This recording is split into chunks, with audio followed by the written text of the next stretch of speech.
so much of what we do is not just about looking forward to the future, but it's actually understanding our past. And I've kind of trying to bring that out, because we as the commissioners are a number of things. We are a statutory body and a registered charity. We are actually an interesting one, an in perpetuity endowment fund. So the fund, which is about 10 billion, which we manage within the commissioners, as I like to say, we have to manage it so the money lasts to fund that part of the mission of the Church of England until the day before Jesus comes back. If we know he's coming back tomorrow, we have an idea of how and we need to spend it. But that, I've said it quite important, because we need to reflect, and I think it's whether it's resources within the commissioners or even within our diocese or at a parish level, that understanding that we have to manage over a number of time horizons is something which we, as the commissioners, but I'd also challenge and say at every single level within the church, and maybe even on an individual level, we need to think about.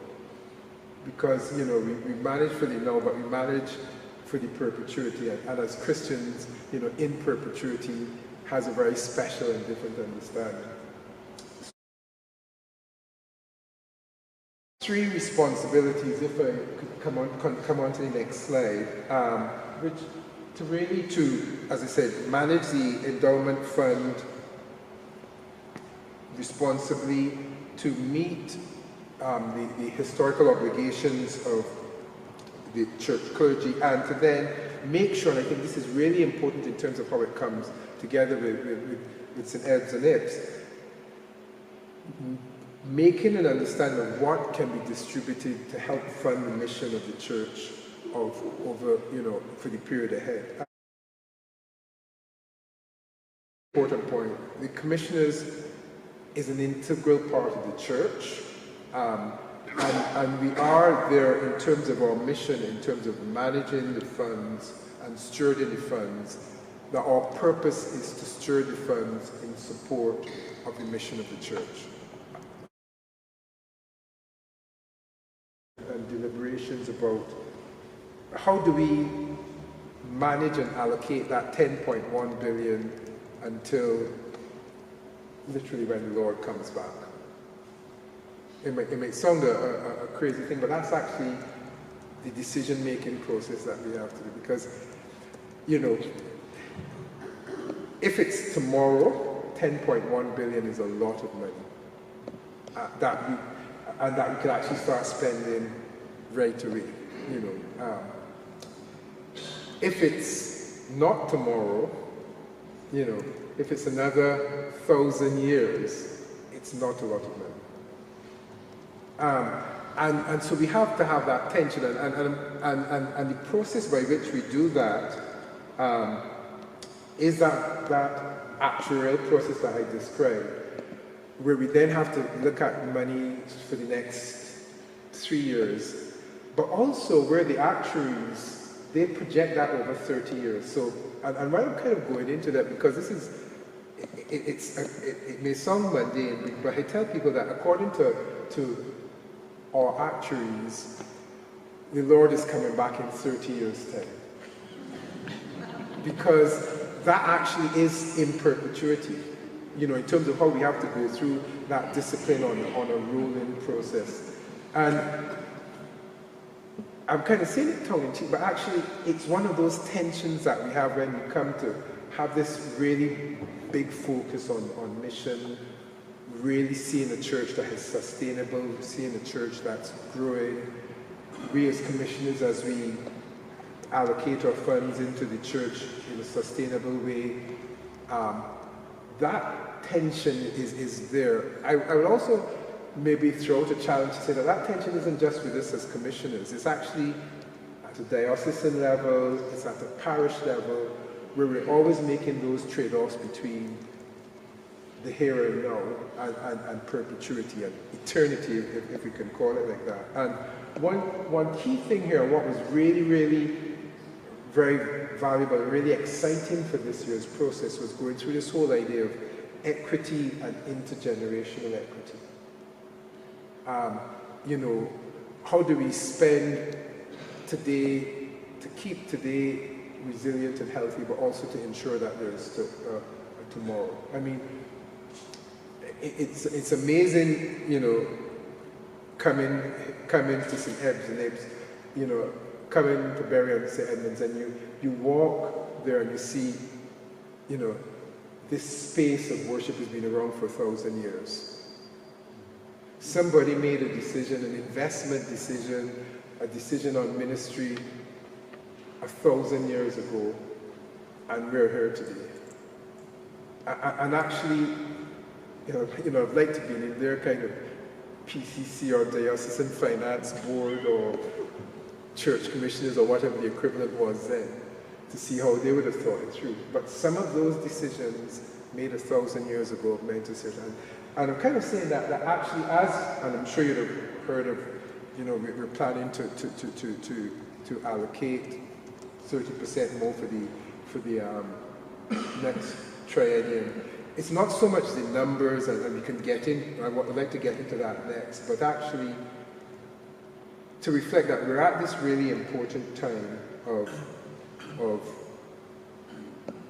decisioning, where what comes next, we really need to be thoughtful, but also to keep that tension that just as others made those decisions many years ago, we are now having to make those decisions. The bigger picture one, what has been really exciting to me is seeing how much in reading your plans, and as coincidence, if you can call it that, would have it, just next week we're having the kind of strategic investment board where all of the proposals are coming up, and St. Ebs and Ips update on that is coming up, and it was really exciting to see how aligned we are, and exciting because it helps us in the centre to realize that we are hearing the voices properly of what is happening and should be happening.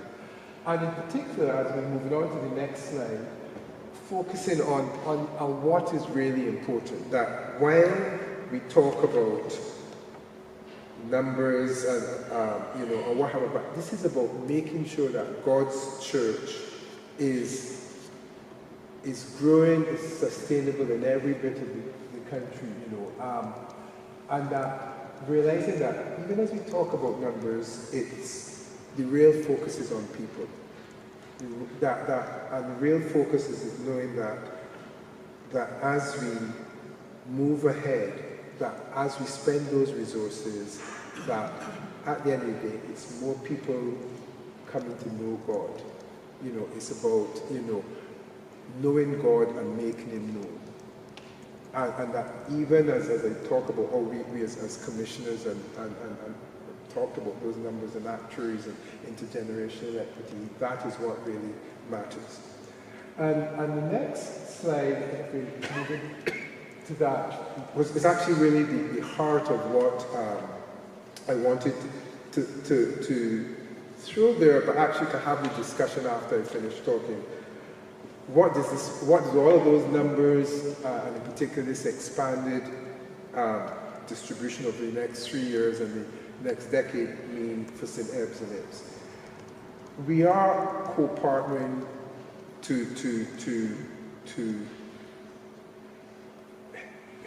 be part of God's work, to see that we have a thriving church in England, for England.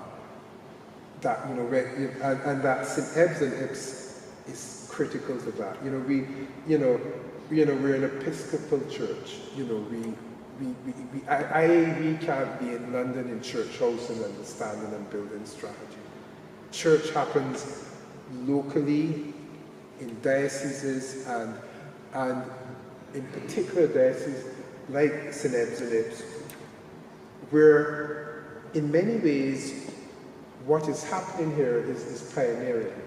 It may sound countercultural in that, you know, where we are coming into church that, you know, or an area where worship has been, which has been for 1,000 years, but yet even, this cathedral, and particularly towers gone up in the last 100 or even more recently than that points to a diocese which actually has been doing change over a very long time. And gets it. A diocese in particular which is helping us to shape and understand even how an area which is largely rural, how it transforms itself. And I mean, what has really been exciting and a really big learning for us in the center is how thoughtful and pioneering you have been about how you've looked at combining rural parishes and the ways of interacting. Because actually in a way that is revolutionary.